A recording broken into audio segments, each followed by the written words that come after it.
जीवन एक गणित असतं. त्यात मित्र मिळवायचे असतात, शत्रू वजा करायचे असतात, तर सुखाला गुणवायचं असतं.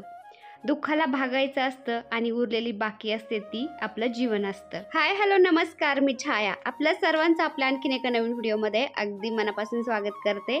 तर कालच्या व्हिडिओला तुम्ही सगळ्यांनी भरभरून प्रेम दिलं, त्यासाठी आभारी सर्वांची. तर हा व्हिडिओ आहे शुक्रवारचा, म्हणजे कालचा, आज अपलोड करते. तर बऱ्याच दिवस झालं आपला पूजेचा व्हिडिओ मी टाकलाच नव्हता, पूजा दाखवलीच नव्हती. सारखं सारखं तेच तेच दाखवायचं, तुम्ही सगळे बोर होता आणि त्यामुळे मी असं काही सारखं तेच दाखवत नाही. तर चला म्हणलं आज शुक्रवार पण आहे आणि शुक्रवारची पूजा पण तुमच्याशी शेअर करते मी. तर बऱ्याचशा ताई बोलत पण असतात की छाया तुझी पूजा पाहिल्यावर खूप छान प्रसन्न वाटतं. तर हळदीचं लेपन केलं मी शुक्रवारचं आणि दारामध्ये मी रांगोळी नाही काढली, फुलांनी छान सजवले, तुम्ही बघू शकता. हळदीचं लेपन करून दिवे लावले आणि मला पूजेसाठी फुलं लागत होते. मी गार्डनमध्ये गेले टेरेसवर आणि गुलाबाला फुलं आलेले आहेत ना, ते सगळे काढून घेते मी आता, कारण गुलाबाचे फुलं तोडले की मग अजून ते गुलाब छान फुटतं आणि आणखीन जास्त फुलं येतात. तर कालच्या व्हिडिओला ज्या कमेंट होत्या ना, बऱ्याचशा कमेंटचे रिप्लाय दिले मी, पण वेळेअभावी काय होतं, सगळ्या कमेंटचे रिप्लाय जात नाही आजकाल, कामाचा जास्तच लोड येतो माझ्यावर त्यामुळं. तर बरेच कमेंटचे रिप्लाय द्यायचे राहिलेत, आज वेळ मिळाला तर कमेंटचे रिप्लाय देईन. पण ताईंनो, सगळ्यांच्या कमेंट मी वाचत असते, फक्त वेळेअभावी रिप्लाय द्यायचं राहून जातं. आणि नेटकंच आत्ताच पाऊस येऊन गेला होता ना, फुलांच्यात पाणी जाऊन बसलं होतं, तर ते पाणी थोडंसं झटकलं मी. गुलाबाचे फुलं काढून घेते सगळे.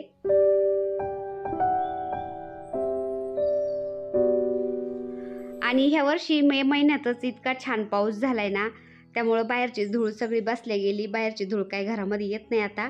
जेवढी पहिली बसलेली होती ते माझं डस्टिंगचं काम चालूच राहतं. एक एक एक कानाकोपरा मी घराचा आवरत असते. तर मंदिरामध्ये ॲक्रेलिक बसवलेलं आहे ना, त्या ॲक्रेलिकच्या कानाकोपऱ्यामध्ये थोडीफार का होईना धूळ जाऊन बसतच असती.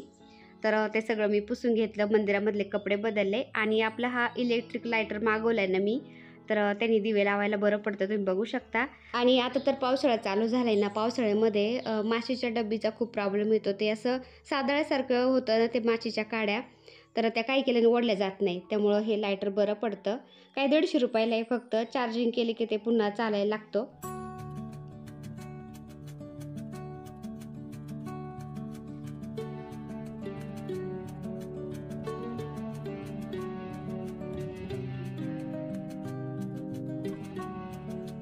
तर आज देवांना फक्त अंघोळ घालायची होती, उजळायचे नव्हते.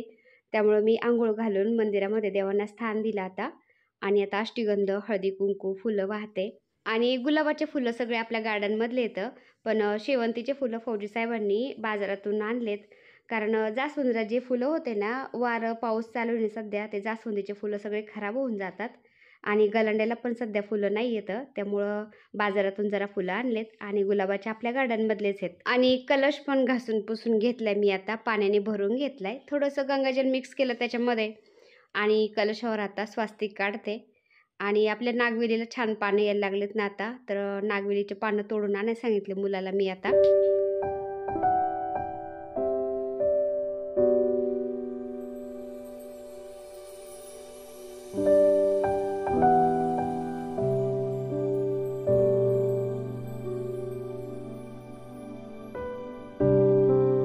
कलशावर नारळ ठेवला आणि कलशाखाली एका प्लेटमध्ये मी तांदूळ ठेवले, त्याच्यामध्ये हळदी कुंकू वाहिलं आणि आता कलश ते ठेवते. तर देवपूजा झाली आणि त्यानंतर कलश नसला ना मंदिरामध्ये, काहीतरी असं हरवल्यासारखं सुनं सुनं वाटतं. तर कलशाची स्थापना झाली, तुम्ही बघू शकता किती छान वाटायला लागले. तर आपण आता 8 दिवस झाले मंदिरामधला नारळ बदललेला. तर मांडणी झाली सगळी देवांची, कलशाची स्थापना पण केली आणि सगळं झालंय. तर एक रिया ताई म्हणून आहेत, तर त्यांनी मला एक गिफ्ट पाठवले, तेच मी तुम्हाला आज दाखवते. तर हे पहा, इतकं छान पॅकिंग करून पाठवलंय त्यांनी. हा आतमध्ये डब्बा आहे आणि हे पहा, अशा कार्डबोर्डमध्ये त्यांनी पॅक केलं होतं. मी आता ते सगळं खोललंय, मी खोलून पाहिलं होतं, तर एकदम व्यवस्थित आलेलं आहे. तर तेच मी तुम्हाला दाखवते. इतकं छान पॅकिंग करून पाठवलंय त्यांनी, इथे येऊपर्यंत त्याला काहीच नव्हतं झालेलं. तर हे पहा, हळदीच्या रंगाचं पाऊल.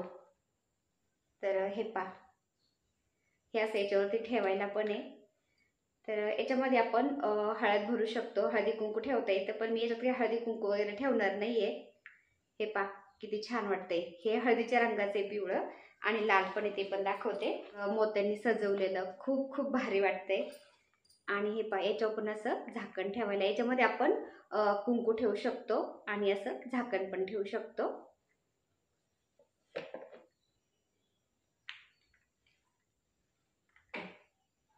किती सुंदर वाटते, तुम्ही बघू शकता. तर मी पाहत होते इथं नगरमध्ये असं, कारण मी पण यूट्यूबला पाहिले होते ना, इथं नगरमध्ये मला मिळतं की काय पाहत होते, पण मला असे मिळालेच नाही. तर एकदम साधे मिळाले होते मला, मी तेच आणले होते. तर एकदम मी तुम्हाला दाखवलं पण होतं, ते पण दाखवते मी तुम्हाला. आता नगरमधून मी कोणते घेतले होते,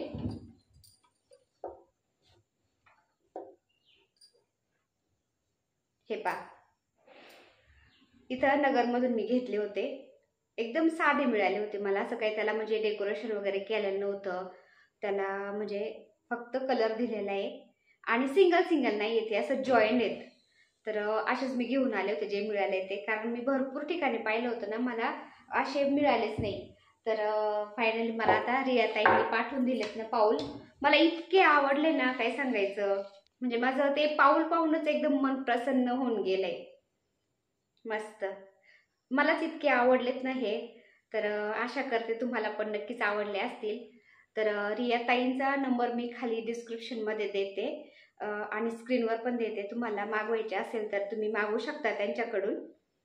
तर असं आपण शुक्रवारची पूजा करतो किंवा असं गुरुवारी पूजा करतो किंवा सणावाराला पण, आणि आता मार्गशीर्ष महिन्यामध्ये पण आपण हे पाऊल ठेवून पूजा करू शकतो. तर खूप छान वाटते, इतकं प्रसन्न वाटतं ना. मी याच्यात हळदी कुंकू नाही ठेवणार, असंच ठेवणार आहे पूजा करण्यासाठी. तर चला म्हणलं, आता ताईंनी पाठवले तितके प्रेमाने, तर मी आता याची पूजा पण करून घेते. हे पाहिजे तर मी वस्त्र पण टाकून ठेवले खाली. तर चला. तर रियाताईंकडं असा पान हळदी कुंकवाचा करंडा पण आहे, त्यानंतर हळदी कुंकवाचे असे कासव करंडे पण आहेत, त्यानंतर दिव्याखाली ठेवायचं असं छान डिझाईनचं पण आहे. हवं तर तुम्ही मागवू शकता.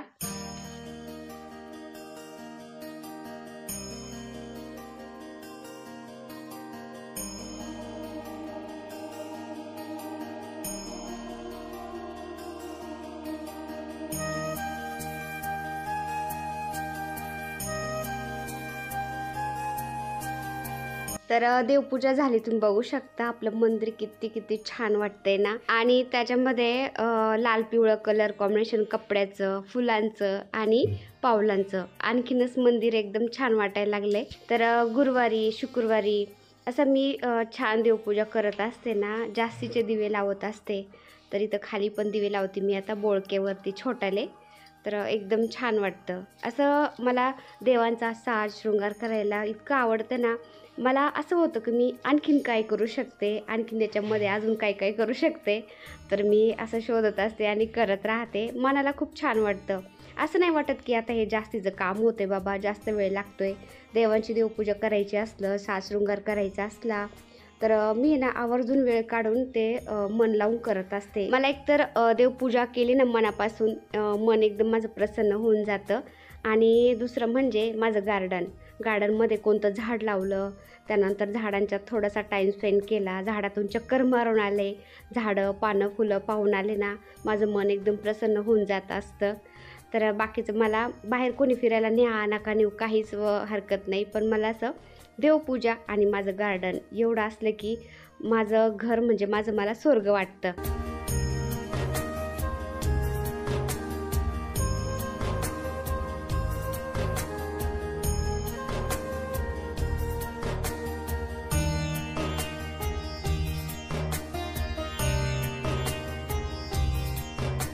तर अशी निवांत देवपूजा झाली ना, खूप छान वाटतं. तर देवपूजा झाल्यानंतर मी बाकीचं काहीच नाही शूट घेतलं. छोटं-मोठं काम राहिलं होतं ते करून घेतलं आणि डायरेक्ट संध्याकाळी शूट घ्यायला लागले आता. तर प्रदोष काळ झाला होता. म्हटलं दिवाबत्ती करून घ्यावा, पण प्रदोष काळ दिसतच नव्हता. कारण आजकाल इतकं आभाळाने झाकळून येतंय ना, ते असं आकाशामध्ये लालिमा पसरलेली वगैरे असते ना, ते काहीच नाही दिसत. सगळा आभाळाचा गाळ झालेला होता ना. तर हे पहा मी बाहेर आले आता. थोडंसं उघडलं होतं आणि तितक्यातच मला देवपूजा करून घ्यावा. आणि हे पहा वरती पाखरू दिसतंय आता, तर म्हणजे पाखराचं पिल्लू आहे ते उडण्याचा प्रयत्न करतंय. संध्याकाळपासून ते असं उडण्याचा प्रयत्न करतंय. पण आता रात्र झाली ना, रात्रीचं मांजरीची भीती वाटते. कारण रात्रीचं मांजरी आसपास फिरत असतात ना, तर ती झडप घालण्याची भीती वाटते. कारण झाडांच्या ते पाखरांचे घरटे आहेत ना, त्या मांजरी एवढे डेंजर आहेत ना, झाडावर येंगून त्या पाखरांच्या घरट्यावर झडप घालतात. तर ते भीती वाटत होती, पण काय करणार, ते आता वरती होतं थेट पानांच्यावर ते पाखरू. आपले झाड आहेत ना, झाडांच्यात इतके पाखरांचे घरटे आहेत ना, रात्रंदिवस त्यांचे पिल्लं किंवा पाखरं चिवचिव चिवचिव करत बसतात. सकाळचं पहाटे 4:30 वाजले की ते लगेच चिवचिव करायला चालू होतं त्यांचं. तर संध्याकाळ झाली होती ना, असं ती रात कशी वाजते, चिंग चिंग ते किडे वाजतात किंवा बेंडकुळ्या पण वाजायला लागल्यात आता थोडासा पाऊस झालाय तर. आणि आपण ग्रीन मॅट टाकलं ना इथं, तर खूप छान वाटते. त्या झाडांना वेगळाच लूक आलाय आणि एंट्रन्स एकदम छान वाटायला लागले. तर ते गजलक्ष्मी दिवा आहे ना, तिथं पण मी लावला एक, आपलं जे जेड प्लांट आहे ना त्याच्याजवळ. आणि दारामध्ये पण लावले, सकाळी पण लावले होते, पण संध्याकाळी पण छान वाटतं नाही का असं दिवाबत्तीच्या वेळेस. तर तुम्ही बघू शकता दिवा पण लावला, एकदम भारी वाटायला लागले. असं मला घर डेकोरेशन करायला तर इतकं आवडतं ना, जितकं आपण घर आपलं व्यवस्थित ठेवू ना, तितकं असं मन लागतं घरामध्ये, एकदम प्रसन्न वाटतं. आणि झाडाझुडांच्या मुळं तर आहे ना, माझं घर मला खरंच, मला खोटं नाही बोलत ताईनं, स्वर्ग वाटतं. तर इतकं प्रसन्न वाटतं ना झाडांच्या मुळं. देवाने झाडांचं किती छान वरदान दिलंय आपल्याला, पृथ्वीला. तर झाडांनीच एकदम सुंदरता टिकून राहते आपल्या पृथ्वीची, घराची म्हणा. आणि आता तर काही इलेक्ट्रिक लाईटर आलाय ना, दिवे लावायचं टेन्शनच नाही मला, मी असे दिवे लावत राहते. आणि टीव्ही युनिट जवळ ग्रीन मॅट टाकलंय ना, किती छान वाटतंय, एक वेगळाच लुक आलाय तिथं, मस्त वाटतं एकदम. तर आता आम्ही जिम करतो ना सागर आणि मी, डायटिंगसाठी आम्ही काही ना काही रोज रेसिपी करत राहतो. तर चला म्हणलं तुमच्याशी आज मी शेअर करते. तर पनीर असं किसून घेतलं आहे मी. त्यानंतर भिजलेली सोयाबीन आहे ना मिक्सरच्या भांड्यामध्ये टाकली. त्यानंतर लसूण घातलं आहे त्याच्यामध्ये, हिरवी मिरची घातली आणि आता हे मिक्सरला मी वाटून घेते. वाटून घेतल्यानंतर एका बाउलमध्ये मी काढून घेतलं. आता याच्यामध्ये चिरलेला कांदा, टोमॅटो, त्यानंतर हे पनीर किसून घेतलेलं ते आणि त्यानंतर आपण चवीनुसार मीठ, लाल मिरची पावडर थोडीशी, गरम मसाला थोडासा आणि बाइंडिंगसाठी आपण थोडंसं 1-1.5 चमचा गव्हाचं पीठ किंवा बेसन पीठ घातलं तरी पण चालतं आणि थोडंसं मिक्स करून घ्यायचं, म्हणजे ते एकजीव होतं. कारण सोयाबीन आहे ना, सोयाबीन सगळं असं कोरडं कोरडं असतं, त्याला बाइंडिंग व्यवस्थित आल्या जात नाही आणि त्या टिक्क्या व्यवस्थित होत नाही. त्यामुळं थोडंसं बेसन पीठ किंवा थोडंसं गव्हाचं पीठ घालायचं. मी सगळं मिक्स करून घेतलं आहे, तुम्ही बघू शकता. आणि अशा टिक्या केल्यात आणि पॅनमध्ये टाकल्यात. तर दुसरी बॅच, ही पहिली बॅच झाली ना, मला व्यवस्थित दाखवून पण नाही दिला, आकाशने घेतलं आणि पळून गेलाय. तर हे पहा मस्त ब्राऊन होईपर्यंत भाजून घ्यायचं. मंद आचेवरती मी झाकून ठेवलं होतं 2 मिनटं आणि झाकून ठेवल्यानंतर ते एकदम मस्त ब्राऊन झालं आहे. शिजतं आतमध्येपर्यंत नाही का, कच्चं राहत नाही. आणि हे पहा असा मस्त कलर आला आहे, त्याला जास्त काही तेल वगैरे टाकलं नाही. तर ज्यामध्ये जास्त प्रोटीन आहे ना, ते आम्ही असं सागर आणि मी करून खात असतो. तर छान झाली होती रेसिपी. सागर बोलत होता, तर आम्ही असं काहीतरी काहीतरी करून खात असतो. तर चला आजचा व्हिडिओ मी इथं एंड करते. व्हिडिओ आवडला असेल तर एक लाईक करा. चॅनलवर नवीन असाल तर प्लीज आपल्या चॅनलला सबस्क्राईब पण करा. चला तर भेटूया पुन्हा अशाच एका छानशा व्हिडिओबरोबर. तोपर्यंत बाय बाय.